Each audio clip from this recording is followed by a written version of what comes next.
Hi everyone, it's Ben from the Merchant of Magic here. I'm gifting you a lovely conversation I'm about to have with Marc Lavelle. Say hello, Marc. How you doing? You all good? No one's answering back though. It's a bit weird.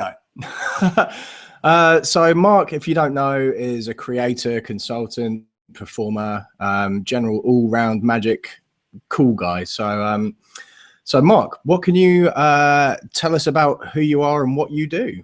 Well, first of all, magic cool guy. I think I'm gonna have to don that title. That's pretty cool. Yeah, like Ben said, I have been performing for a long time. I also create magic and help other people create their magic, adapt their magic, and prop build and stuff for TV shows, which is pretty cool. Cool. I think what we'll do is I'll ask you a few questions and just see where it takes us, basically. But I was going to say, what was the first thing that kind of got you into magic? That classic question. The classic one. This is the answer I give to magicians, which is the actual real answer, not the whole my grandfather got me into it. I was in Florida. I can't remember exactly how old I was. I was probably about 11, 10, 11. And I stumbled into a magic shop and watched the guy try and sell me everything there.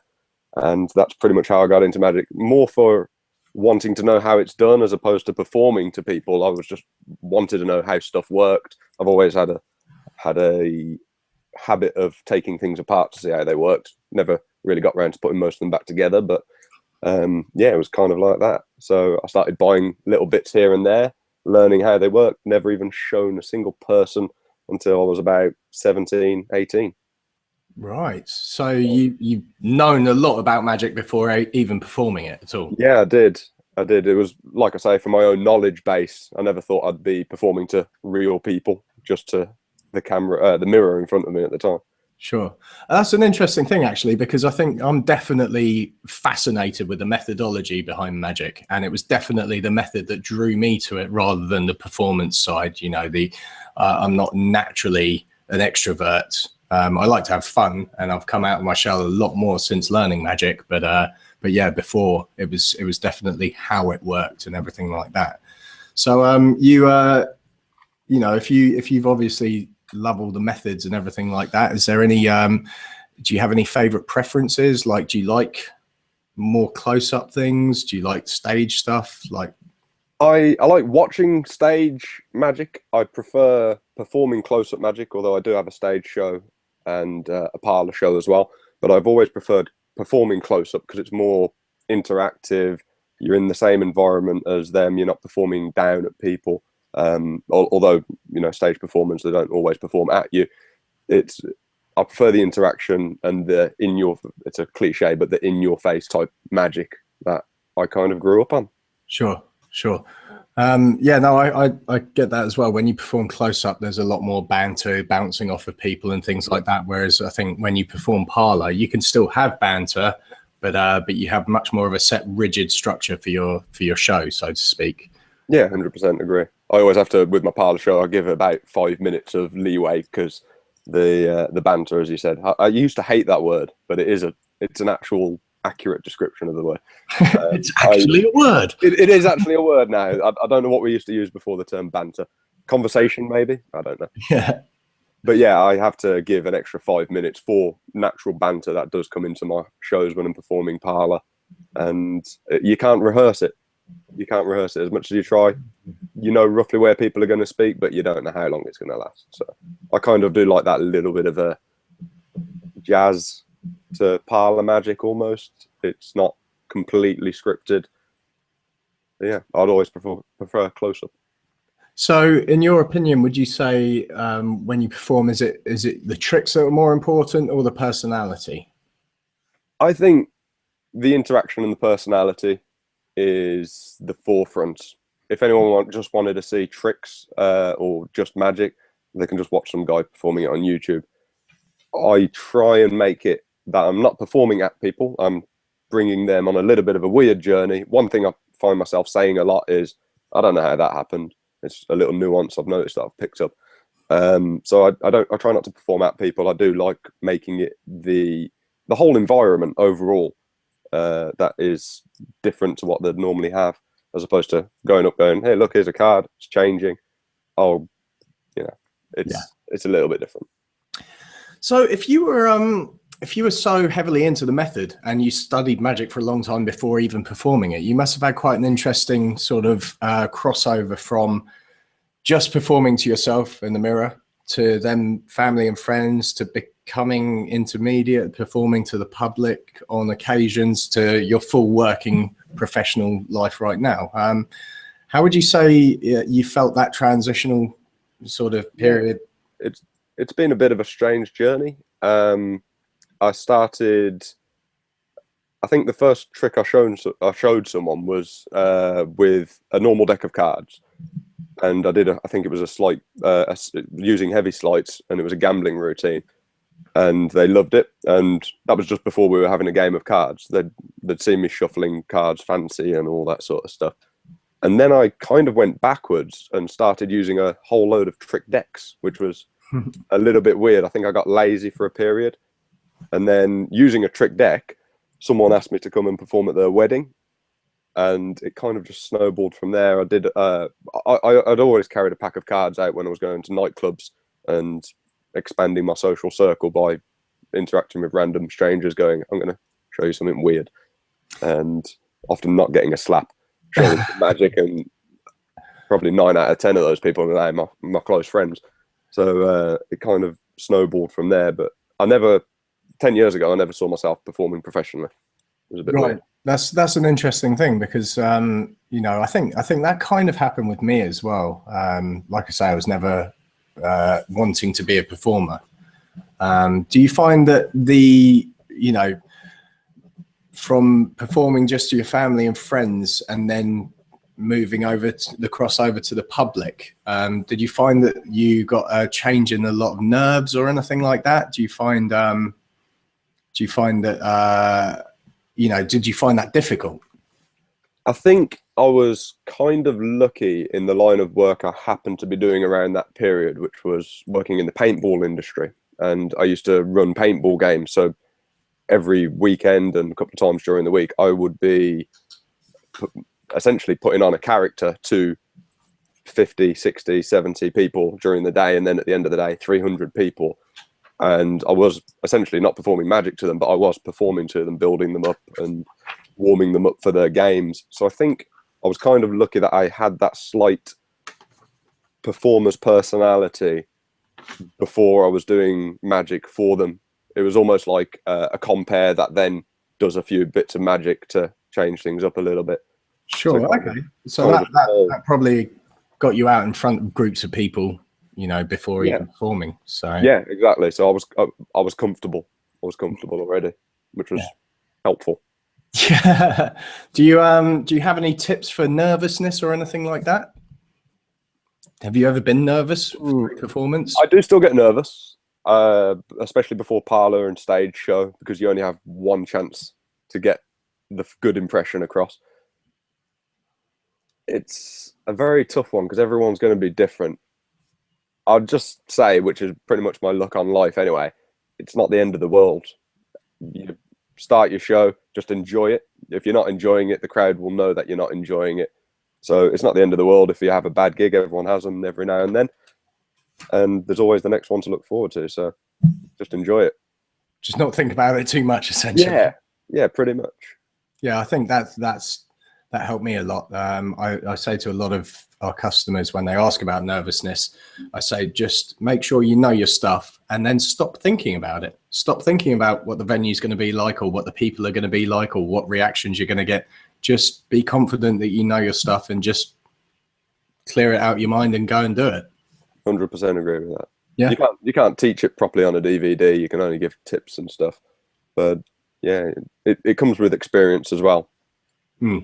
Yeah, of course.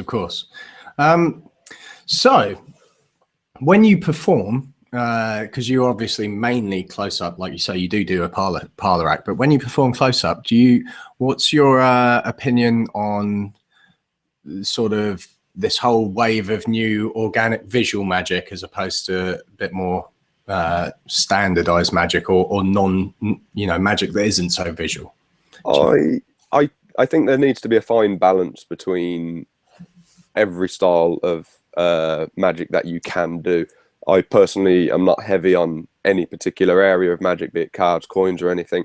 I try and give a wide range, which includes things like magic quickies, which are just the high visual impact stuff, and also the almost storytelling and more drawn out routines. I think if you give a full routine, the audience has more chance to like you. They have more chance to pay attention as to what's going on. Whereas if you do a magic quickie, then it may just fly over the heads. It will get some people's attention. So I kind of use the quickies for getting the attention. So more for if I'm out and about at a club or something, you know, I'll set my finger on fire. Sure. Get people over, I'll show them a routine. That's an opener. But when I'm doing tables or interaction, I may use a magic quickie whilst someone's signing a card. So I use it as a beat filler. Like a magic along the way sort of thing. Yeah, a filler trick. Yeah. I try not to do just look, here's something, it's changing. Look, here's something else, it's doing something else. I try not to do a flow of magic quickies in a row or anything like that. Sure. So a nice varied approach. Do you have, talking of approaches, do you have any tips on how you approach groups of people? At a gig and out and about in the real world, I class them as two different things. At a gig, I will literally just go up to a group of people. Hi, my name's Mark. I'm your entertainment for the night. I'm going to show you something weird. That's my pretty much opening line. I try not to use the term magician because even today, straight away, people think back to, hey, where's his cape and top hat and stuff like that. That's just my personal opinion. Everyone will have something that works for them. But when I'm out and about, I went out a couple of weeks ago. I was out with a few friends, magic friends, and I must have performed to probably about 15, 20 groups of people in the space of 3 hours. And not once did I have to go up to anyone and say, I'm a magician, can I show you something? I had people literally just almost queuing up to come over and see what was going on. It was a bit weird. And I really took something from that experience. So I'm going to try it, not tonight, I've got a parlour show tonight, but I've got a gig tomorrow doing close-up. So I'm going to try a new approach of catching people's attention and getting them into my bubble as opposed to having to get them to theirs. Because I'm doing walk around tomorrow, so I'm going to try something new, see if it works. Cool. Do you like to try new things when you gig? All the time. All the time. I went through probably about 3 or 4 years in my early 20s, late teens, early 20s, where I would do the same 10 tricks over and over again. And they were polished and they still got good reactions, but I got bored of them. I got bored of performing them. So I try and rotate new effects in and try a new methodology. You know, sometimes I'm at a gig and I'll be fed a line by a spectator and I'm like, oh, that's a really funny line. I might put that in. I hadn't thought of that. And yeah, I think keep it interesting. I try not to treat magic as a job. So if I stop enjoying it, I'll probably stop doing it. That's a good way of thinking about it. Yeah. So, sorry, I'm just being passed a sign. Do you find it easy to bring in new material? Sometimes it depends what it is. Say if it's a card effect and it can naturally flow from something I've already done, then it may just fall in there and just stay there for a while until I replace it with something else. If it's something that doesn't have any relation to anything else I'm performing, I may open with it or close with it as let me just try one more thing with you. But sometimes, even though I jazz quite a lot of my routines, I know my beginning, I know 1 or 2 of the things I'm going to do in the middle, and I usually know my closer. I do jazz a little bit depending on the audience reactions and what type of audience they are. But yeah, sometimes they can fill in there and stay in there. Sometimes I'll try it, doesn't get a good reaction, I'll sack it off or shelf it for a little bit, maybe try it as I like to keep a wide arsenal. So okay, that's cool. That's an interesting approach, because I know, you know, there's people tend to be an advocate of jazz magic or an advocate of planning, but to do like a nice little mix of both is a nice. I believe there has to be structure, but also you have to be flexible and be able to improvise. That just suits my personality. Some people are quite happy to go up and go through the whole script, but I've seen before I was out in the circle of magicians as such, I had seen a performer performing some stuff, and I thought, oh, that was great. Then I saw him go to the next table, and he did the same stuff, exactly the same lines, exactly the same gags, and I was just like, huh. Every time I saw him do it, I was just like, yeah, it's good, but then I can see him watching. I'm looking for his moves and stuff like that. So I think it depends on the environment, really. Yeah, I think to be able to adapt to your performance to your groups, it doesn't mean you have to change your tricks as such, but maybe your approach and the way that you interact with them. I think you can see if people want it sharp and snappy, or if they're willing to sit down and let you open up to them, essentially. Yeah, exactly. That's pretty much it. Knocked the nail on the head on that one. So do you have a favorite trick when you're performing? Again, it depends on the type of group. I've been getting a lot of good reactions from a few apps recently, which is weird. Because I avoided them, even though I pretty much bought every one that came out on the market. There's 3. Sorry, Dom's throwing his pen on the floor, going apps. Don't knock them until you tried them. It's some really good reactions from them at the moment. So sorry, I've been using a few of them as my go-to routine. I suppose that's fine if you're trying them and you're getting good reactions from them, because I think the main fear is that people are just going to go, oh, it's just an app. Well, exactly, which is what I originally thought. Card to phone, it's a nice little fun thing, but it's not. I don't put it in the realm of astonishment. Box. Yeah, it's more like oh, that's cool, as opposed to how did that happen. But things like one where can I name them? Yeah, of course. Yeah. So City Prediction. Soma's City Prediction. Soma, yeah, very nice. I was out doing that random night with a group of people coming over to me. Some woman had come over, and I had seen her. When you're out and about, you know who's around you. I'd seen her about an hour beforehand, and every now and then she'd look up to see what's going on, but she hadn't come over. And I actually said to my friend, I reckon she'll be here in about 5 minutes. She came over. She's quite attractive. Unfortunately, she was getting married, and she was like, "Oh, I want a magician for my wedding." And I was like, "Okay, so can you show me something?" I was like, "Sure." So I did, and I got her to think of a honeymoon destination, and she said, "Oh, well, I've got 2." And I was like, "Well, go for the main one then, because if you've got 2, you're probably having a small stop off, then you're going on to the big honeymoon destination." So she did that, and it turned out to be Las Vegas, which fried her, and she went, "Well, what was my other one then?" And without skipping a beat, it just came out of my head. I was like, "Oh, it's probably Florida." And she dropped her phone. She was just like, "What?" And it just so happened, I know, well, she told me she was getting married in the summer. If you're getting married in the summer and you're ending up at Las Vegas, you're probably going to go to Florida or maybe New York beforehand, just because that's an easy way into Las Vegas. But yeah, so that's you can't teach that. It was just you got moments like that coming off an app. Yeah. So, I suppose in your head you were going, well, it's probably Florida, but as she pulls it and tells it to other people, she goes, "Oh, he got it on the phone, and then he told me it was Florida as well." Exactly. So I think with the apps, you can build on them, and the reaction I saw from her was like, "Wow, that's a really strong piece of magic." But it happens on her phone, so it isn't like you're pulling a card out of your phone. The technology is so good these days that you can make stuff happen on other people's phones, which is true magic. It's almost like making something appear in their pocket. It's their personal device. Yeah, I think I totally understand that.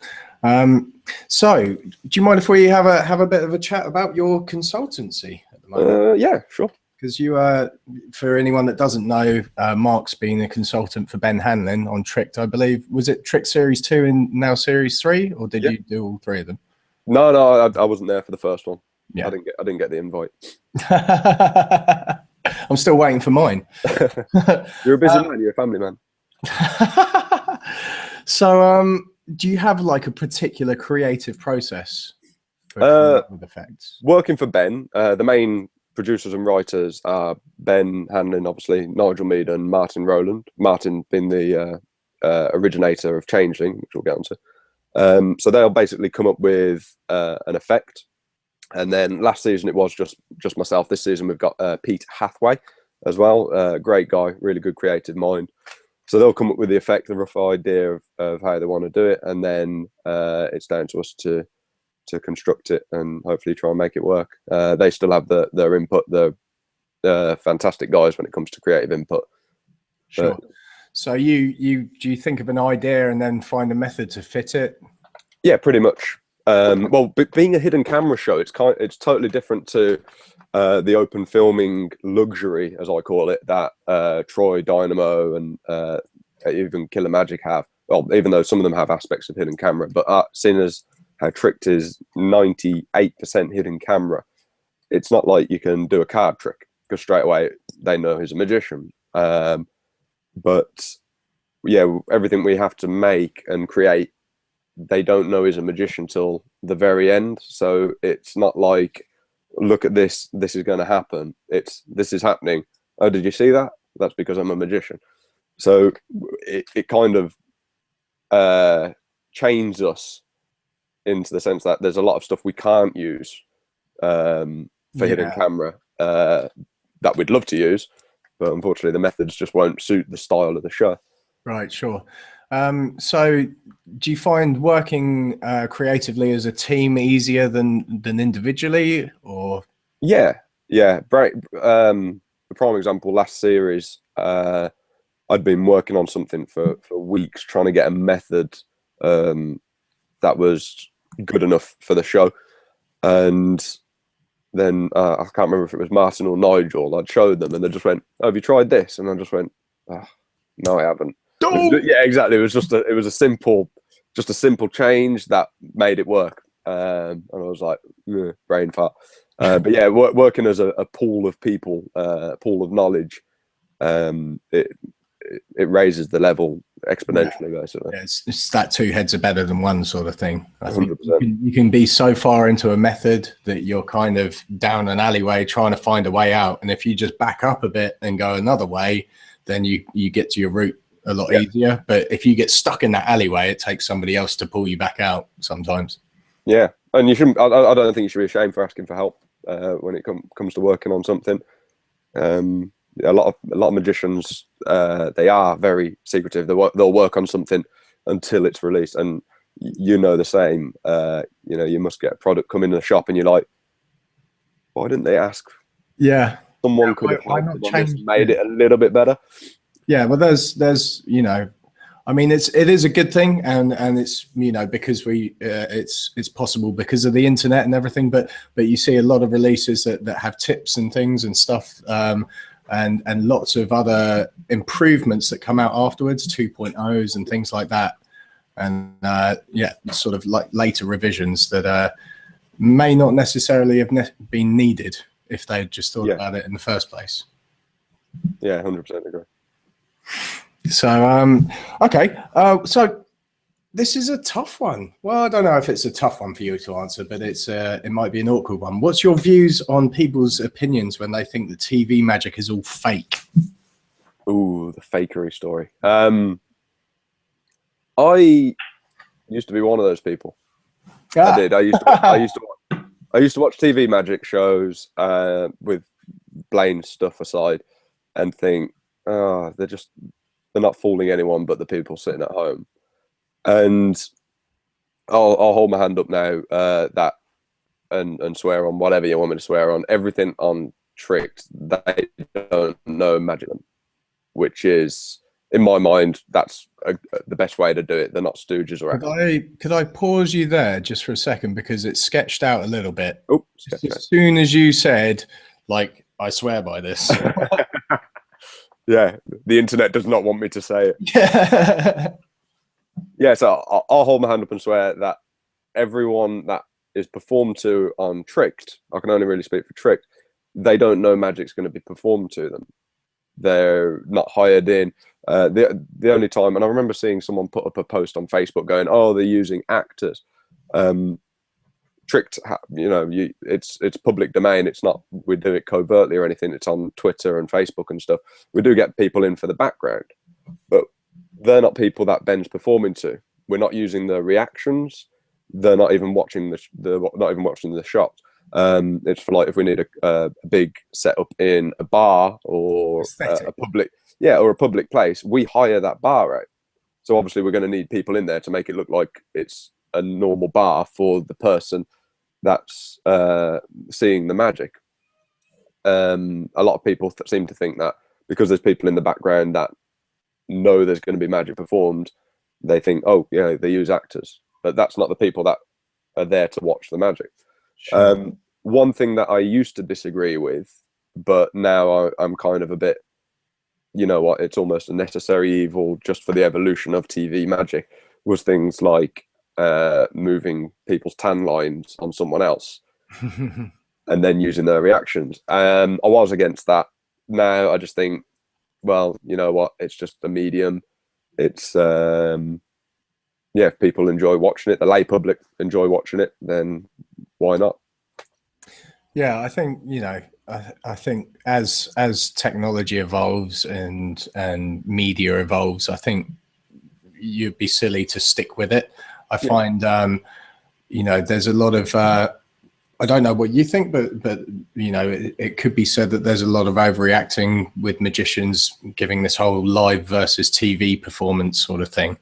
And if you can't do it live, then it shouldn't be on TV. But I personally disagree with that, because I find that, you know, you should do whatever works for the situation that you're performing in. You know, there's things that I'm sure you'll do tonight in parlor which you can't really properly do walk around. Yeah, 100% agree. A lot for stage, you know, a lot of stage effects require a confederate or someone behind the scenes to help you out, or even an illusion show. Of course, people behind the scenes. It's like people don't walk up to Copperfield outside in the Strip and go, right, make that building disappear. Exactly, and then go, you're a fake magician because you can't. So yeah, I do have the personal view of if you think something so strongly like TV shouldn't be done this way, then like using confederates and aids, magic assistants as such, then the same should be for stage. It should be for everything, but it's just a medium. It's just a platform of performance, which is always going to be different. So yeah, like you said, go with the platform, go with the environment, and as long as the public are enjoying it, then I don't see what the harm is. It's only us magicians that seem to bicker about it, really. Sure. So I've got one word for you: changeling. Changeling? Never heard of it. Well, I have. We've I've seen it. You like it? Through the shop. Yeah, we sold so many of them. I'm sick of the cover of it.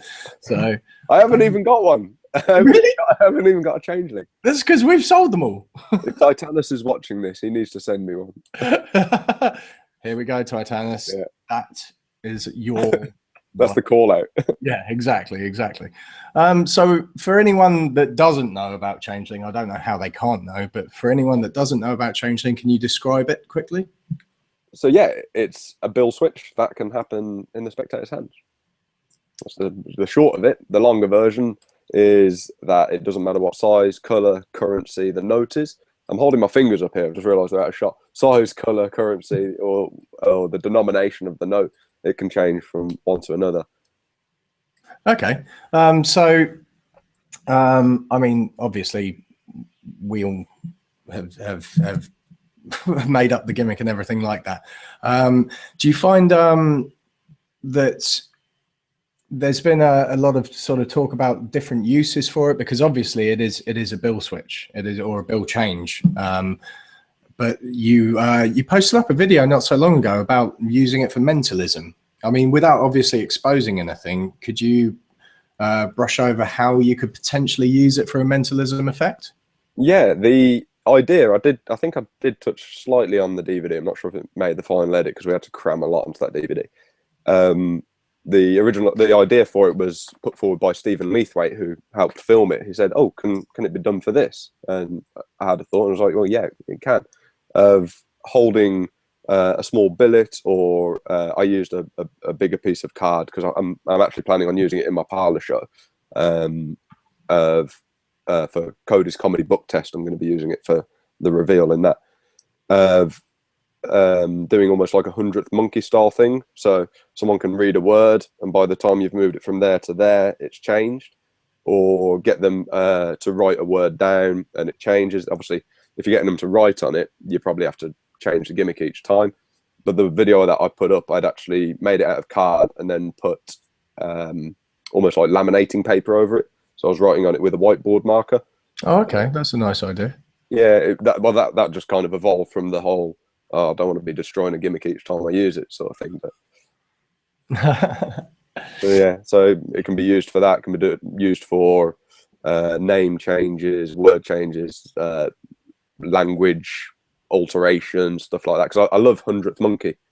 It's a great effect. Yeah, that as soon as that came in the shop, we were like, oh look, read this to everyone. Yeah. Have you used it out and about?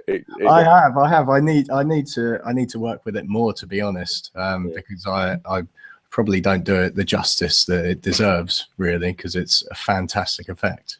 Yeah, it gets some great reactions, and I don't think I'll stop using it at all. But I kind of like the idea of writing something down in front of them and it changes. Sure. But also on the DVD, did go into 1 sec, let me get this. Having the change happen from the same note to the same note, but having the word change or a prediction change, or even a force card double reveal, so it has 3 of diamonds to 6 of clubs, etc. Yeah, of course. That's I think some people focus on 5 to a 10 or something like that, but you can almost make it more magical by making something else change on it, like you say, like a word or a picture or something like that. Yeah, of course. I hate the term limited by your imagination, but I can't think of another term to put to how many different variations you can do with a gimmick. It's a bit crazy. I've had people message me on the CAF going, "Oh, can this happen?" I was like, "Yeah, can this happen?" Yeah, I hadn't thought of them. I'll hold my hands up. I haven't thought of them because I typically go to the same 3-4 routines that I do with it. But yeah, there's a lot that can be done. And like I said at the end of the DVD, I think we've only scratched the surface on it. A lot of people probably come up with some amazing routines with it, which I'd love to see. So are you happy with the reaction from the Magic community? Yeah, it's been great. It's been great. I think the reaction, I'm glad it emulated the reaction that Martin, that I gave when Martin first showed me the original version of the gimmick. It was slightly different, and I took it away and improved upon it and routined it, made it a little bit quieter and faster as well. But when I saw him change, I think it was a 10 to a 5 he did originally, I was just like, do that again.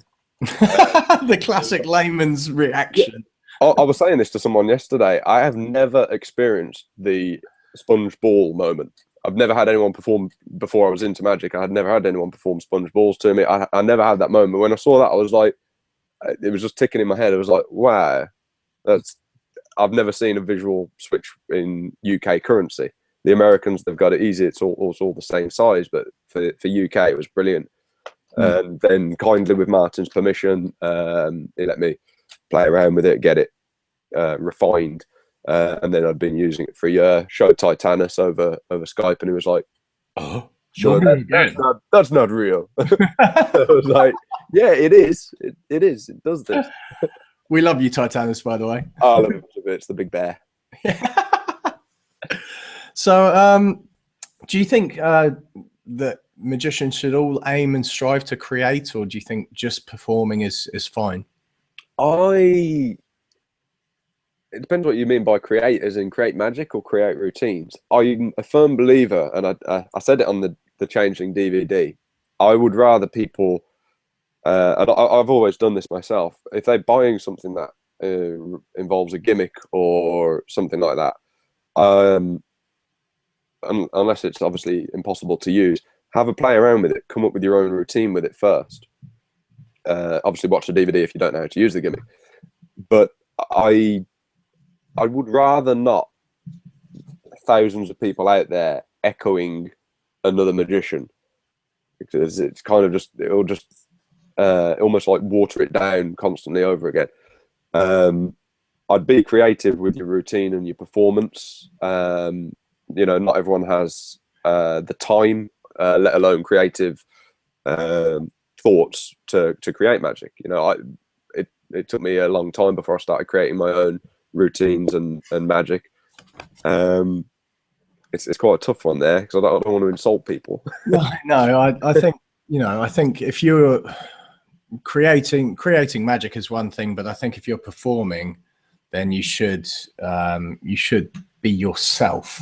So you need to kind of think about those things yourself and bring your bits of yourself to the table, which can be deemed as creativity. But I think it's necessary for a good performance rather than just a cloned performance. Yeah, 100% agree. It brings back to what I said earlier, is you'd want to watch a live magician because it's something unique and different. If they're just echoing exactly what's on a DVD, they might as well just watch the trailer for the DVD. Yeah. So personality. Okay. I think, you know, we're almost up on time here. But there is one question we ask everyone. Okay. And so now it's your turn, Mark. If you could get to start over again in magic, what 3 things would you do differently? What 3 things would I do differently? That is a tough one. I would probably talk myself out of going through the phase of trick decks and stuff. You know, 1 or 2 is great, but I literally used to have a tin of pretty much any gaff deck that you can name. It was in that tin, and I became reliant on them. Even though I am now, I would probably back then try and even out and have a fair mix of what I was using, gaffs, sleights, mentalism now for me as well. So yeah, I'd be more varied. That's what I'd say. Man, this is a hard one. It's tough, isn't it? It is tough. It's tough. You got 2 more. Come on. I know, right? You can't be that perfect. No, I'm nowhere near perfect. I'd probably focus on it more. I do wish I'd started out performing earlier. I think because I wasn't performing, I was very limited on only what was available to me online and in various magic shops. Do your research. I think I wish I was more. I wish I had a bigger knowledge base of past effects. You know, I've got mates who I can name an effect, and they're like, yeah, but it's based on this, based on this, based on this. I think I don't have that mental capacity for doing that. But if I'd started when I was younger, you know, the term "standing on the shoulder of giants," do your research, know where the our history comes from. It will be that. I wish I'd done that earlier. And the last one, I think I wish I was. Yeah, I should have been more social when I first started performing. The only magic socialness I had was probably about 4 years in after I was performing, and I found Talk Magic online. Right. One of the weirdest forums ever. No one actually speaks to you. It was just like putting stuff up, and no one responded. I was like, oh, no one likes me. I wish I'd gone out there and found other magicians and socialized, and you know, I could probably have in my head, I could probably where I am now, you know, 8-9 years ago if I'd done that. Sure. But yeah, man, that was emotional. It's a tough one, isn't it? It's a tough one, yeah. No, I've never been asked it myself because I always ask it to other people. So, what would you have done differently? I'd have been a bit more like Marc Lavelle. And I remember. I'm going to tell everyone a story about when I met you in Covent Garden. I met you in Covent Garden. We went for a drink, and you showed me something which I use in my routines now. It was a magic trick, wasn't it? It was a move more than a trick. I don't know if I can get this on the camera. It was basically doing an ambitious card. Ah. And oh, where's the camera go? And watching the card rise through the packet, and then it comes to the top. And I practiced that for ages and ages. And I bumped into you. I think it was at Blackpool. And I went, "Oh, I can do this now." And you went, "Wow, that's amazing. Who is that?" And I was like, "What? You showed me it, man." Yeah, so, that was Blackpool, though. You know. No, but you were sober when you showed me. So. Oh, really? Yeah. And we're sure this was Blackpool. No, you showed me in Covent Garden in London. Oh yeah. Of course. I think it's. I learnt it from Sean Fields. Right. It was on one of his DVDs where he reworked some classic routines. That's a brilliant move. Bootlegs and something DVDs. Oh, but yeah. Thanks for that. So, okay, just quickly as we sign off, what are you doing at the moment, and how can people contact you and find out more about you? Yeah, I'm on all the social medias. Shameless plugs. I'm on Twitter at Marc Lavelle. Instagram is Marc Lavelle Magician. Facebook, Marc Lavelle. It's Mark with a C and spelled Lavelle. I think you can just Google me and all my social medias do come up.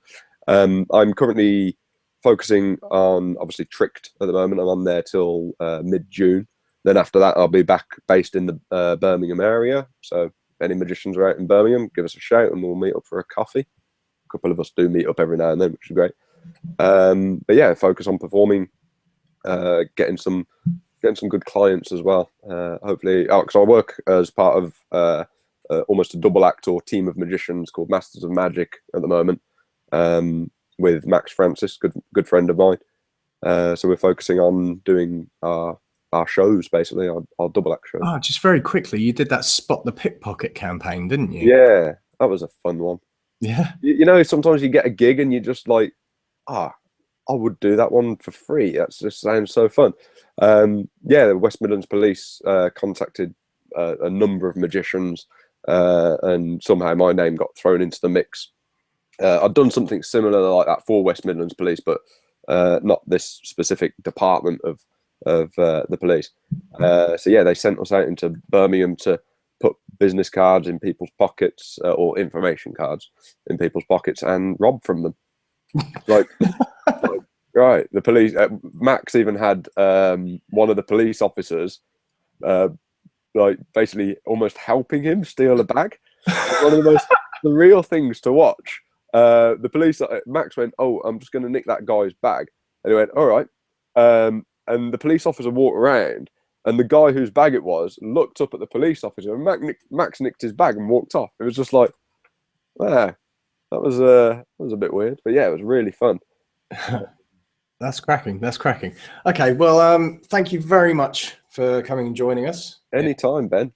So we'll no doubt hear some more about you. I can't wait for Trick Series 3, so good luck with that. Should be out in around October time. Perfect. So I think we'll sign off now. I'll say thank you and bye-bye. And we'll also remind everyone to come and join us on the blog, which is blog.magicshop.co.uk, for any articles, tips, advice, and anything like that. If you have any questions or anything, then email us at support@magicshop.co.uk. It can be about anything, just advice or about a product or anything that you like. So just get in touch. And we'll hear from you soon. So say bye-bye, Mark. Thanks for having me. See you all later. Bye-bye.